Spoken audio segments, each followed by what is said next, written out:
नमस्कार, मैं वीरेंद्र मौर्य आप सभी साथियों को विश्व पाली दिवस की हार्दिक बधाई मंगल कामनाएं देते हुए आज का ये वीडियो शुरू करता हूं। साथियों, अब तक भारत में बड़ा कन्फ्यूजन है, भाषाओं को लेकर के बहुत कन्फ्यूजन है। कुछ लोग संस्कृत को सभी भाषाओं की जननी बताते हैं, भारत की सबसे प्राचीन भाषा संस्कृत को बताते हैं। लेकिन जब हम इतिहास के पन्नों को पलटते हैं और इतिहास के पन्नों पर लगी धूल को पलटते हैं, पुरातात्विक साक्ष्यों की बात करते हैं, अवशेषों की बात करते हैं, शिलालेखों की बात करते हैं, अभिलेखों की बात करते हैं, ताम्रपत्रों की बात करते हैं, तब बहुत चौंकाने वाले रिजल्ट सामने निकल करके आते हैं। तो साथियों, आज का हमारा ये वीडियो इसी से संबंधित है कि भारत की सबसे प्राचीन भाषा कौन सी है। पाली की किताबों में संस्कृत का अनुवाद मिल जाएगा, लेकिन संस्कृत का पाली में अनुवाद नहीं मिलेगा। भाई, प्राकृत का मतलब ही होता है नेचुरल, ओरिजिनल। तो संस्कृत जो है, संस्कृत का मतलब क्या होता है? संस्कार किया हुआ। अब आप समझ सकते हैं कि संस्कृत ने किसका संस्कार किया है। तो इसका जो उत्तर मिलेगा आपको वही मिलेगा कि भाई प्राकृत जो है, प्राकृत का जो ओरिजिनल भाषा थी उसका संस्कार किया गया, और संस्कार करके जिस भाषा को जन्म दिया गया उसका नाम रखा गया संस्कृत। मतलब पाली प्राकृत का संस्कार करके संस्कृत का जन्म होता है। लेकिन बाद में इसी को कहा गया कि संस्कृत सभी भाषाओं की जननी है। अगर संस्कृत पाली की जननी है या सभी भाषाओं की जननी है, तो पाली प्राकृत के इतिहास में, साहित्य में कहीं भी एक भी शब्द आप अगर संस्कृत का दिखा दीजिए, क्योंकि संस्कृत थी ही नहीं, संस्कृत का जन्म ही नहीं हुआ था। जब पाली थी भारत की भाषा, उस समय संस्कृत का जन्म भी नहीं हुआ था। इसलिए पूरे पाली साहित्य में आपको एक भी शब्द संस्कृत का नहीं मिलेगा। ईसा पूर्व कोई भी शिलालेख, अभिलेख, ताम्रपत्र आज तक नहीं मिला है संस्कृत में लिखा हुआ, एक भी सबूत नहीं मिले। जो भी मिलता है ईसा के बाद मिलता है, और जो भी मिलता भी है सम्राट अशोक के शिलालेखों पर लिखा हुआ मिलता है। अब आप समझ सकते हैं कि सम्राट अशोक के जो शिलालेख थे, अभिलेख थे, जो उन्होंने प्राकृत में लिखवाया था। भाई, अगर उस समय संस्कृत रही होती तो सम्राट अशोक संस्कृत में भी लिखवाते। उन्होंने यूनानी भाषा में द्विभाषी लेख लिखवाए उस समय, चूँकि यूनानी भाषा थी तो यूनानी भाषा में लिखवाया उन्होंने। और जो भारत की भाषा थी, जो मूल जो आम भारतीयों की भाषा थी, वो पाली थी, प्राकृत थी, तो इसलिए उन्होंने प्राकृत में लिखवाया। अब सम्राट अशोक के शिलालेखों पर ही बाद के शासकों ने संस्कृत में अपने लेख लिखवाए, अभिलेख लिखवाए उस पर। तो इससे ये स्पष्ट होता है कि सम्राट अशोक का जब तक शासनकाल था तब तक संस्कृत का जन्म नहीं हुआ था। सम्राट अशोक के बाद पाली, जिन शिलालेखों में पाली में अभिलेख लिखे थे, जो उन्हीं में नीचे संस्कृत लिखवाया गया, संस्कृत में अभिलेख लिखवाए गए। तो इससे ये स्पष्ट होता है कि पहले पाली थी और उसके बाद फिर संस्कृत का जन्म हुआ। यहाँ पर एक चीज़ और निकल करके सामने आती है कि प्राकृत सिर्फ सम्राट अशोक के समय नहीं थी, उससे और पहले जब हम इतिहास के पन्नों को पलटते हैं, इतिहास को खंगालते हैं, तो भगवान बुद्ध की जो देशनाएँ हैं, भगवान बुद्ध की जो शिक्षाएँ हैं, उनके जो विचार हैं, वो भी हमें पाली प्राकृत में मिलते हैं।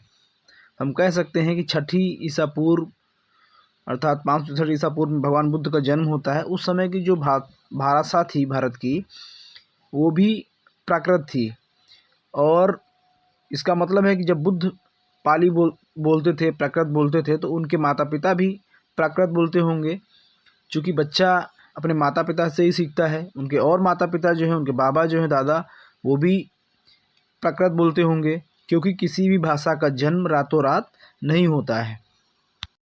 सिंधु घाटी की सभ्यता के जो सील मिले हैं, मोहरें मिली हैं, और उनमें जो लिखावट है, और सम्राट अशोक कालीन जो शिलालेख हैं, उनकी जब आप लिखावट देखेंगे, दोनों को जब टैली करेंगे, तो दोनों आपस में 30% लगभग मिलते जुलते हैं। अब सम्राट अशोक के शासनकाल से लेकर के पूरे मौर्य काल तक संस्कृत नाम की कोई भाषा थी ही नहीं। उस समय सिर्फ पाली थी। जैसे अंग्रेज़ों के समय में, अंग्रेज़ों के शासनकाल में उनकी जो भाषा थी वो अंग्रेज़ी थी। मुग़लों के समय में फ़ारसी भाषा बोली जाती थी। वैसे ही सम्राट अशोक के समय पाली भारत की राजभाषा थी। इसलिए सम्राट अशोक महान ने अपने सारे शासनादेश जो ऑर्डर हैं सभी प्राकृत में लिखवाए थे। इसीलिए पाली भाषा में एक शब्द संस्कृत का नहीं है। अगर संस्कृत से पाली का जन्म हुआ होता तो सोचिए आप, निश्चित रूप से पाली में संस्कृत के शब्द जरूर होते। लेकिन पाली साहित्य में संस्कृत का एक भी शब्द न होना अपने आप में यह सिद्ध करता है कि पाली प्राकृत किसी की कॉपी की हुई भाषा नहीं है। वो प्राकृत है, वो ओरिजिनल है, वो नेचुरल है। हाँ, पाली से संस्कृत जरूर चोरी की हुई भाषा है, कॉपी की हुई भाषा है। और जो लोग संस्कृत को सभी भाषाओं की जननी कहते हैं या बहुत प्राचीन भाषा कहते हैं, उन्हें मैं बता देना चाहता हूँ कि संस्कृत से प्राचीन भाषा जो है भारत की, तमिल भी है, तेलुगु भी है, मलयालम है, कन्नड़ है। ये सब भाषाएं भी संस्कृत से प्राचीन हैं। तो आप कैसे कह सकते हैं कि संस्कृत सबसे प्राचीन भाषा है। और यहाँ पर साथियों गौर करने वाली एक बात है, संस्कृत का इतिहास छोड़िए, साहित्य छोड़िए, संस्कृत का भूगोल खोजिए आप। भाई जब कोई भाषा बोली जाती है उसका एक क्षेत्र होता है, उसका एक भूगोल होता है। जैसे मराठी भाषा जो बोली जाती है वो महाराष्ट्र में बोली जाती है, गुजराती भाषा गुजरात में बोली जाती है, सिंधी को सिंध में बोला जाता है, अवधी को अवध में बोला जाता है, पंजाबी को पंजाबी लोग बोलते हैं, मैथिली भाषा जो है मिथिला में बोली जाती थी, पंजाबी पंजाब में, बंगाली भाषा को बंगाल में बोला जाता है, उड़िया को उड़ीसा में बोला जाता है, तमिल भाषा को तमिलनाडु में बोला जाता है। तो ये सब भाषाएं जैसे बोली जाती हैं, वैसे ही संस्कृत कहाँ की भाषा है। संस्कृत का भी कोई भूगोल होगा ना भाई, संस्कृत भी कहीं ज़मीन में बोली जाती होगी।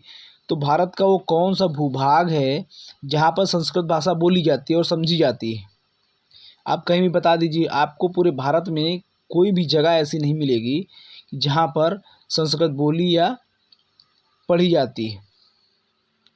लेकिन धन्य है भारत के इतिहासकार, साहित्यकार, जिन्हें लगता है कि वो कुछ भी सड़ा गला उठा करके लिख देंगे और लोग उसे सच मान लेंगे। ऐसा उन्हें अब तक लगता आया और कहीं न कहीं इसमें सच्चाई भी थी। भाई लोग वो जो लिख दिए लोग उसी को सच मान लेते थे। लेकिन अब भारत में भाषा वैज्ञानिक प्रोफेसर राजेंद्र प्रसाद सिंह जैसे विद्वान चिंतक, जिन्होंने पूरे इतिहास के नज़रिए को बदल दिया। लोग अब तर्क करने लगे हैं, लोग अब प्रश्न करने लगे हैं। प्रश्न करना स्वाभाविक है, क्योंकि अब लोगों की तर्क शक्ति बढ़ी है। राजेंद्र प्रसाद सर ने जिस तरह से इतिहास के पन्नों को पलटा है, खंगाला है, उन पे जो परत जम गई थी, धूल की जो परत जमी थी उसको साफ करने का काम किया है। इतिहास का जो पुनर्पाठ प्रारंभ किया है उन्होंने, उसी पुनर्पाठ का प्रतिफल है कि अब लोगों का इतिहास के प्रति जो नज़रिया है वो बदल गया है। अब लोग सोचने लगे हैं, समझने लगे हैं चीज़ों को। और जिन लोगों ने 2300 वर्षों में इस पूरे पाली साहित्य को, इस पूरी भाषा को नष्ट करने का सपना देखा या नष्ट करने की कोशिश की, नष्ट करने का प्रयास किया, उन्हें मैं बता देना चाहता हूँ कि आपके पूर्वजों ने नष्ट करने का जो सपना देखा था, जो बीड़ा उठाया था, जब 2300 वर्षों में आप लोग प्राकृत को नहीं समाप्त कर पाए, आज भी पाली प्राकृत निकल करके सामने आ गई, तो अब आप कितना भी कोशिश कर लो, आप कुछ नहीं कर सकते हो। अब भारत का जो बहुसंख्यक समाज है, जो भारत का युवा है, वो राजेंद्र प्रसाद सर जैसे मार्गदर्शकों के मार्गदर्शन में अब तर्क कर रहा है, प्रश्न कर रहा है, इतिहास के पन्नों को पलट रहा है। और अब हर क्षेत्र में लोग आगे आ रहे हैं।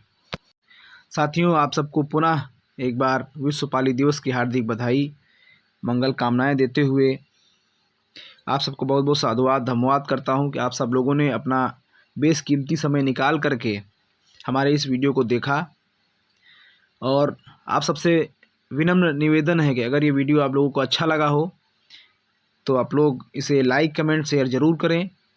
और आपने अब तक अगर हमारे यूट्यूब चैनल को सब्सक्राइब नहीं किया है तो हमारे यूट्यूब चैनल को सब्सक्राइब कर लें आप लोग। बहुत बहुत साधुवाद। जय भारत, जय संविधान, जय श्रमण।